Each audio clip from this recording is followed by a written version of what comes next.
The war had ended, but inside me the battle was far from over. I came back to Campobello with a single hope, to hold Isabella again and rebuild what the war had torn apart.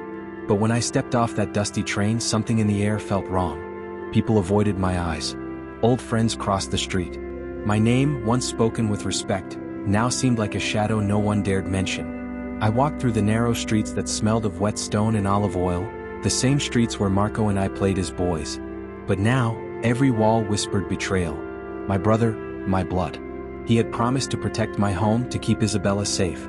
And yet, the closer I got to that house, the heavier my chest became, as if my heart already knew what my mind refused to believe. Tell me, if you risked your life for your country and came back to find your brother had taken your place, your home, your wife, your life, what would you do? Leave your answer in the comments. The sun was setting when I reached the old stone gate of my house. The vines on the wall had grown wild, covering the nameplate that once carried my family's pride. My hands trembled as I pushed the gate open. The creak of the hinges echoed through the empty yard like a memory trying to resist being forgotten. The window shutters were painted a different color. The curtains, not the ones Isabella had sewn. I felt like a stranger trespassing in my own life. Then I saw it, a child's toy left by the door. A wooden horse freshly carved. My stomach sank. Isabella and I, we never had children. I stepped inside. The smell of bread filled the air, familiar yet foreign. I walked through the corridor where our wedding photo once hung. Now only a new frame remained, Marco in uniform, Isabella beside him, smiling softly. My world shattered in silence. When Isabella appeared in the doorway, she froze. Her lips trembled, her eyes wide as if she had seen a ghost. "Eduardo," she whispered, voice cracking under guilt. "Where is Marco?" I asked. She hesitated. "He's at the mill." Her words sliced through me. The mill, my work, my legacy, everything I had built. I wanted to scream, but all I could do was stare. The woman I had dreamed of through nights of gunfire and rain now stood before me like a stranger. Tell me, if you were in my place, would you demand answers or turn around and never look back? Write in the comments what your heart would do. I walked toward the mill as night fell, each step heavier than the last. The familiar scent of wheat and oil filled the air, but it no longer belonged to me. Lanterns glowed through the windows and laughter drifted out. My laughter once filled that space. Now it was his. Through the doorway, I saw Marco, his sleeves rolled, his hands strong and confident as he spoke with the workers. He looked older, harder, as if the war had never touched him. For a moment, I almost admired him, until I remembered what he had taken. When he turned and saw me, his face froze. The room fell silent. "Brother," he murmured, "you're alive." "Alive," I said. "And yet it seems my life went on without me." We stood there, the air between us thick with everything we never said. Finally, he stepped closer. "You weren't supposed to come back, Eduardo. We thought you dead?" I interrupted. "You thought or you hoped?" His jaw tightened. "I took care of her. I took care of everything you left behind." "No," I said, voice shaking. "You took what wasn't yours." The workers slowly backed away. Two brothers, once inseparable, now enemies, standing where our father once built his dream. That night I didn't sleep. I sat by the river, staring at the water that carried the moonlight. How can a man fight a war, survive it, and still lose everything in peace? Tell me, if you discovered your own blood had betrayed you, would you seek justice, or would you let time destroy him instead? Leave your thoughts below. I want to know what you'd do. When dawn came, I went back to the house. Isabella sat on the porch, tears in her eyes. "I never meant for this to happen," she whispered. "Then why did you let it?" I asked.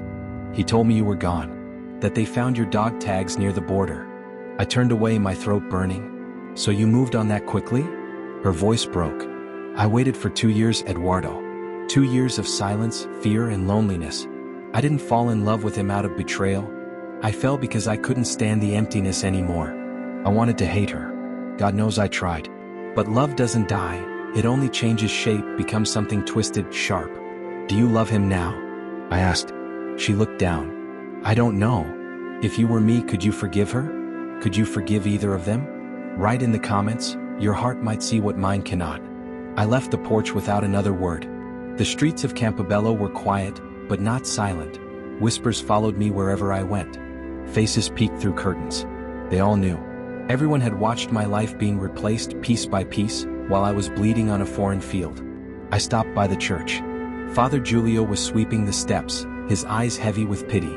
Eduardo, he said softly, war changes people. Don't let it turn you cruel. I looked at him and replied, cruel? Father, I lost everything. How much mercy should a man have left? He placed a hand on my shoulder.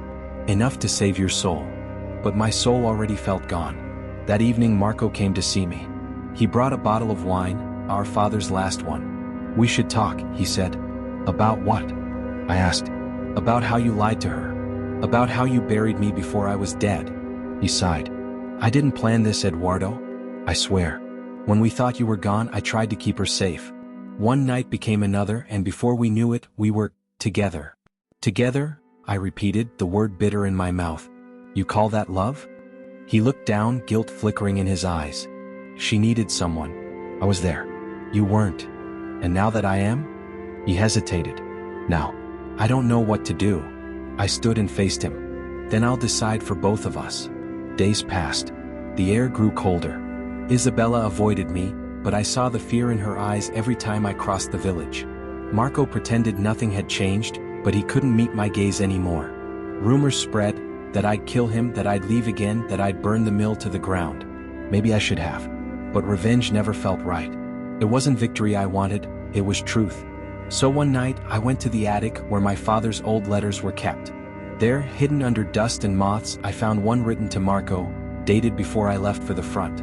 My father had known about them. He had warned Marco not to cross that line. Betrayal ran deeper than I thought. Tell me, if you learned your own family's lies stretched back years, would you still try to forgive? Or would you destroy everything that reminded you of them? Tell me what your heart says in the comments. The night of the truth came quietly. I went to the mill again, where Marco worked alone under the lantern light.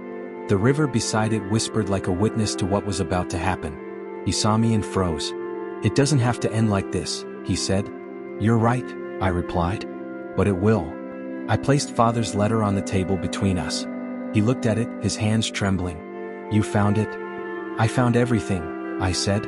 Even his disappointment. He looked away ashamed. He always loved you more. No, I said. He loved the man he thought you'd become. The silence stretched. Outside, thunder rolled, the kind that shakes the ground but never rains. Go ahead, Marco said. Finish it. Everyone thinks you will. But I didn't move. I saw the fear in his eyes, the same fear I'd seen in men before they died in battle. And suddenly I couldn't. I've killed enough men, I whispered. You'll live with what you've done. That's your punishment. I walked away, but every step felt heavier. When I reached home, Isabella was waiting. She had a small bag in her hands. I'm leaving, she said. I can't stay between two ghosts. I didn't stop her. She kissed my cheek, a kiss that belonged to another lifetime, and walked into the dawn. Campobello stayed behind me as I crossed the bridge out of town. The air smelled of smoke and rain. I didn't know where I was going, only that I couldn't stay. They say the war ends when the guns fall silent. But for some of us, it never ends. It just moves home. If you were in my place, could you walk away like I did? Or would you fight for what was once yours? Tell me in the comments what your heart would choose. And if you've stayed with me until now, thank you, truly. The best stories are born from pain, but they end in reflection. Don't forget to subscribe and watch the next story, another war, another heart, another truth waiting to be uncovered. I wandered for months through villages still scarred by war. Every face looked tired, every church bell sounded like mourning. I tried to forget Campobello, but the past followed like a shadow that never sleeps. In Florence, I worked rebuilding walls destroyed by bombs. I laid bricks for strangers, thinking maybe by fixing their homes, I could rebuild a piece of my own soul. But every hammer strike echoed Marco's name. Every street reminded me of Isabella's eyes the day she left. One night, I sat by the Arno River watching the lights dance on the water. An old soldier sat beside me. He didn't ask questions, just said, "You came back from war, didn't you?" I nodded. He looked straight ahead and murmured, "The hardest part isn't surviving the bullets.